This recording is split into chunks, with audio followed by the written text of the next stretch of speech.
aquí y precisamente y grábenos, don David, sí, fue un éxito esta cumbre aquí en los Estados Unidos, fue un éxito rotundo para el gobierno de México, aunque sea, ¿no? Después de que el presidente incluso ayer por la noche en el encuentro tanto con el presidente Biden como el primer ministro Justin Trudeau les plantea que les puede comer el mandado China muy próximamente y se los podría comer solamente a Canadá y a Estados Unidos, porque México tiene también una eh, pues gran presencia en Asia y se está buscando tener un acuerdo de libre comercio precisamente con China, además de los que ya existen, además de los que ya existen. Y sobre esta situación, eh, sobre las exigencias del mismo presidente López Obrador para precisamente pues tener, déjeme que aquí se lo voy a poner, que tengo los datos, precisamente para que en Estados Unidos exista ya una reforma migratoria integral que necesitamos los mexicanos acá, nuestras familias, para evitar que nos separen en algún momento de nuestras familias, para que podamos contar con una pues verdadera certeza jurídica, porque la personalidad la tenemos jurídica, pero con una verdadera certeza jurídica aquí en los Estados Unidos. Hay que hablar de datos duros, hay que hablar de datos fuertes. Fíjese que la agencia EFE reporta que Estados Unidos ha repatriado a más de 203,000 mexicanos en este año. 203,000 mexicanos, 40,000 mexicanos más que el año anterior. Se lo estoy diciendo como, pues vamos, ¿cómo decirlo?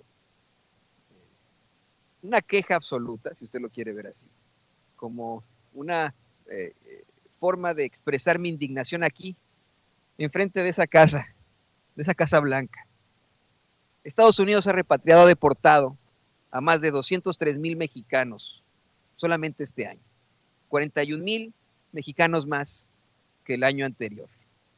Y ya estamos hablando de 203,000 familias separadas probablemente. Se habla mucho de cómo es que solamente de ellos dicen deportan a criminales, pero no puede ser esa la constante. Y no podemos seguir hablando de criminalizar la inmigración. Insisto con eso. Se habla de cómo es que pues se tienen que implementar leyes para evitar que gente llegue a un país eh, de acuerdo a los estatutos o a lo que la gente de ese país quiere. Se hace muchísimas veces el estúpido comparativo de que un país es como una casa en la que vive una familia, y siempre sacan este planteamiento de ¿qué harías tú si de pronto se muda otra familia en tu jardín y empiezan a acampar ahí? No es lo mismo. Un territorio no es lo mismo que un país. Déjeme dejárselo eso muy, muy claro. No es lo mismo tener eh, lo que corresponde a una nación. Una nación se compone de tres situaciones extremadamente importantes y necesarias para que se pueda llamar país: territorio, soberanía y gente, pueblo. De eso se habla, de población para tener una nación. No puede ser lo mismo y no podemos hacer ese tipo de comparativos. Y yo quiero insistir en que la migración es una forma de evolución humana. Gracias a la migración existe la humanidad como hoy la conocemos. Si no, todos viviríamos en África. Y es algo que no, por mucho que de forma ingenua los gobiernos intenten detener, intenten regularizar, no lo van a conseguir porque es algo simple y sencillamente natural. Además de todo, se habla de cómo es que al criminalizar a la inmigración, como al pues tratar de enfrentar a esa migración con leyes absurdas, se busca hacer que la gente que intente inmigrar de forma ilegal, entre comillas, lo piense dos veces antes de intentarlo. Cuando en la realidad esa gente no está buscando cometer un crimen. No es lo mismo que decirle a un asesino, te vamos a meter 100 años a la cárcel si matas a alguien, que decirle a un inmigrante, te vamos a meter a la cárcel si vienes acá a los Estados Unidos a buscar una mejor vida para tú y para tu familia. ¿Por qué? Porque nosotros como inmigrantes vamos a seguir buscando una mejor vida para nuestros familiares, y porque no estamos haciendo algo que es incorrecto, algo que no es positivo, algo que es un crimen. Y por eso yo hoy hago esta crítica, este llamado esta expresión de mi absoluta indignación aquí enfrente de la Casa Blanca por la deportación de más de 240,000 mexicanos este año. No puede ser eso más. Tenemos que hacer algo como pueblo, como comunidad.